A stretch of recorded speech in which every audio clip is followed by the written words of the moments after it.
Every 4 seconds, someone is diagnosed with Alzheimer's disease. It's the most common cause of dementia, affecting over 40 million people worldwide. And yet, finding a cure is something that still eludes researchers today. Dr. Alois Alzheimer, a German psychiatrist, first described the symptoms in 1901, when he noticed that a particular hospital patient had some peculiar problems, including difficulty sleeping, disturbed memory, drastic mood changes, and increasing confusion. When the patient passed away, Alzheimer was able to do an autopsy and test his idea that perhaps her symptoms were caused by irregularities in the brain's structure. What he found beneath the microscope were visible differences in brain tissue in the form of misfolded proteins called plaques and neurofibrillary tangles. Those plaques and tangles work together to break down the brain's structure.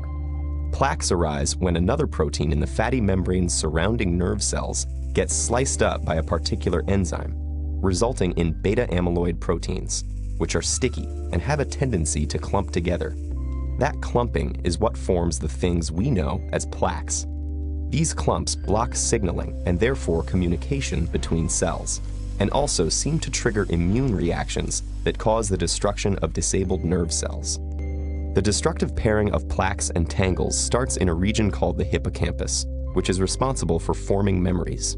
That's why short-term memory loss is usually the first symptom of Alzheimer's.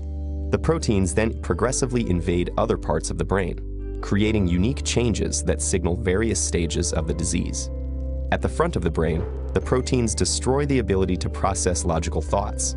Next, they shift to the region that controls emotions, resulting in erratic mood changes. At the top of the brain, they cause paranoia and hallucinations.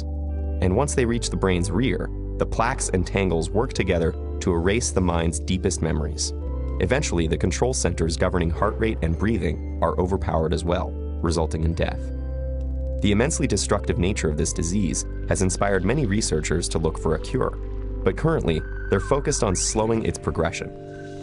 One temporary treatment helps reduce the breakdown of acetylcholine, an important chemical messenger in the brain, which is decreased in Alzheimer's patients due to the death of the nerve cells that make it.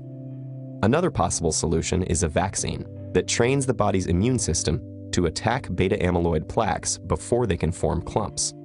But we still need to find an actual cure. Alzheimer's disease was discovered more than a century ago, and yet still it is not well understood. Perhaps one day we'll grasp the exact mechanisms at work behind this threat, and a solution will be unearthed. Alzheimer's disease or other dementia. Dementia is a syndrome that can be caused by a number of progressive disorders that affect memory, thinking, behavior, and the ability to perform everyday tasks. There are many types of dementia, the most common of which is Alzheimer's disease. Over time, Alzheimer's disease causes the brain to shrink dramatically, affecting all of its functions and potentially causing changes in personality and relationships. While there are some medicines that can help slow the progression of Alzheimer's disease, there is no cure. But there are ways that you can help. By gathering stories and information from your loved one's past, you can help them make sense of the present. The Home Instead Senior Care Network calls this approach capturing life's journey. By using the information, you can turn everyday activities into fun, social, and positive experiences. For example, turn a bath into an activity to smell different soaps, or when helping your loved one get dressed, talk about fashion or their favorite colors. Doing so can help make them happier and less stressed. Alzheimer's disease can also lead to behavioral problems. There are 4 simple techniques you can use to diffuse tough situations. First, give simple choices. Second, apologize or take the blame. Third, redirect their attention.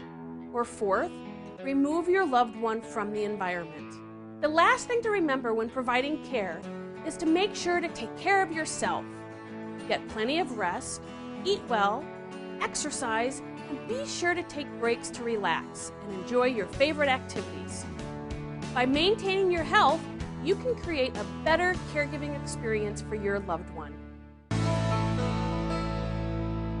Hi, I'm Lori Owen. Today, I'm talking about how to manage your loved one's behaviors. Alzheimer's disease and other dementias affect the way seniors think and feel, and subsequently, how they behave. You may see behaviors from your loved ones that are uncharacteristic or even odd. Some common challenging behaviors include refusal, delusions, aggression, false accusations, wandering, agitation, and repetition. The behaviors that need to be managed are ones that put you or your loved one's physical and emotional well-being at risk. These include unhealthy eating habits, refusing to take medications, or getting into altercations. When faced with these types of behaviors, there are 4 things you can do to help change the situation. First, give simple choices. This allows your loved one to calm down and feel in control. The information from your loved one's journal can be helpful.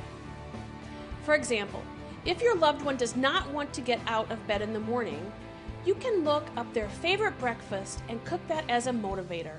Second, apologize or take the blame for the situation. This takes the attention off of your senior and it may help calm them down. Third is to redirect their attention. This is another good place to use information from your loved one's journal. For example, if your loved one is wandering, you can redirect them to activities that you know that they enjoy. You could say, your favorite TV show is on in a few minutes, or let's putt some golf balls.